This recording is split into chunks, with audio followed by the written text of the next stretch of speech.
Assalamualaikum warahmatullahi wabarakatuh. Hari ini cikgu akan tunjukkan berkenaan dengan pembentukan sebatian ion dan juga sebatian kovalen. So, sekiranya soalan itu diberikan susunan elektron ataupun bilangan elektron valen, bagaimana kamu hendak membentuk formula sebatian. Okey, contoh soalan, susunan elektron bagi atom P ialah 2.8.6 dan atom Q mempunyai 2 elektron valence. Apakah formula sebatian yang terbentuk antara P dengan Q? So, yang pertama kamu kena tentukan dulu jenis sebatian yang terbentuk. Kamu kena kenal pasti antara atom P dan atom Q ini adalah unsur logam ataupun unsur bukan logam. So, caranya kamu boleh perhatikan bilangan elektron valence pada setiap atom tersebut. Sekiranya atom itu mempunyai elektron valence-nya 1, 2 ataupun 3, atom tersebut adalah unsur logam. Sekiranya elektron valence-nya lebih daripada 4 dan ke atas, 4, 5, 6, 7, maka atom tersebut adalah unsur bukan logam. So, daripada soalan, kita tengok sini atom P, elektron valence-nya adalah 6. So, atom P adalah unsur bukan logam. Manakala atom Q mempunyai 2 elektron valence, maka Q adalah unsur logam. So, sebatian yang terbentuk adalah antara unsur bukan logam dan juga unsur logam. Maka, sebatian itu adalah sebatian ionik. So, kalau sebatian ionik, mestilah ada charge yang terbentuk antara atom P dan atom Q. Okey, kamu boleh tuliskan susunan elektron untuk atom P dan juga atom Q. Okey, biasanya kita akan tulis atom logam terlebih dahulu. So, di sini atom logam adalah atom Q. So, Q, sekarang ini kamu tidak tahu susunan elektronnya, tapi kamu tahu bilangan elektron valence. Jadi, kita anggapkan elektron valence Q adalah 2 di hujungnya. Okey, untuk atom P, susunan elektron bagi atom P adalah 2.8.6. Okey, yang ini unsur logam, yang ini unsur bukan logam. So, sebatian yang terbentuk adalah sebatian ionik. Okey, Q, 2 elektron valence, maka Q lebih mudah ataupun lebih cenderung untuk melepaskan elektron. Apabila atom Q melepaskan elektron, maka Q akan membentuk Q2 positif. Okey. Untuk atom P 2.8.6, maka P lebih cenderung untuk menerima elektron. Berapa elektron? 2 elektron. Untuk mencapai susunan elektron oktet yang stabil. Jadi apabila P menerima 2 elektron, maka atom P akan membentuk ion P2 negatif. Okey, untuk sebatian ion, kamu perlu silangkan charge. Okey, sekarang ni atom Q charge-nya 2 positif. So, kamu tuliskan 2 dan atom P menjadi ion P2 negatif.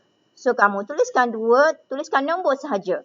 Tidak perlu salin charge yang diwakili oleh ion tersebut. Okey, kemudian kamu silangkan charge. Silangkan charge. So, 2, 2. Sekiranya 2, 2 nilainya sama, kamu boleh potong.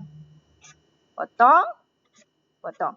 Maka formula sebatian yang terbentuk adalah Q, P. So, sekiranya nombornya 1, bilangan 1, kita tidak perlu tulis di bawah atom Q dan juga atom P sebagai subskripnya. Jadi, formula sebatian untuk sebatian ini adalah QP. Okey, untuk soalan yang kedua. Bagi pembentukan sebatian kovalen. Okey, contoh soalan. Susunan elektron bagi atom J ialah 2.8.6 dan atom E mempunyai 4 elektron valence. Apakah formula sebatian yang terbentuk antara J dengan E? So, langkah pertama, kamu kena kenal pasti terlebih dahulu atom J ini adalah unsur logam ataupun unsur bukan logam. Atom E juga sama ada unsur logam ataupun unsur bukan logam berdasarkan bilangan elektron valence atom tersebut. Okey, atom J mempunyai 6 elektron valence, maka atom J adalah unsur bukan logam. Atom E mempunyai 4 elektron valence. So, atom E juga merupakan unsur bukan logam. Sekiranya kedua-dua atom tersebut adalah unsur bukan logam, maka sebatian yang terbentuk adalah sebatian kovalen. Okey. So, atom E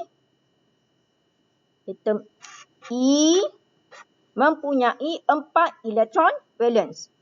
So, kamu boleh tuliskan dulu elektron valence yang terluar sekali dalam petala terluar ialah 4. Okey, untuk atom J 2.8.6.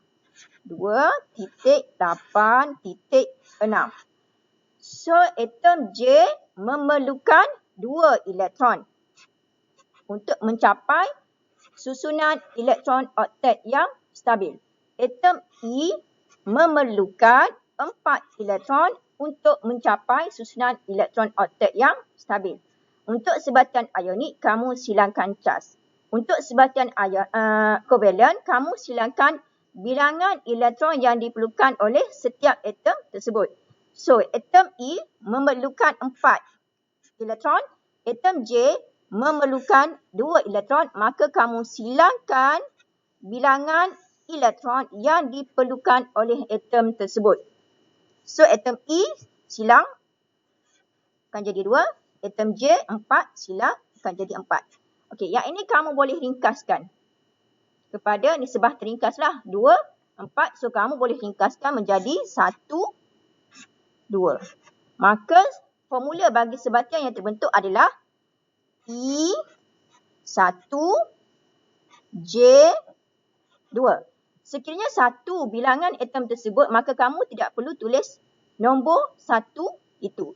Jadi, formula sebatian yang sepatutnya kamu dapat adalah E, J, 2. Okey, itu sahaja daripada cikgu. Sekian, terima kasih.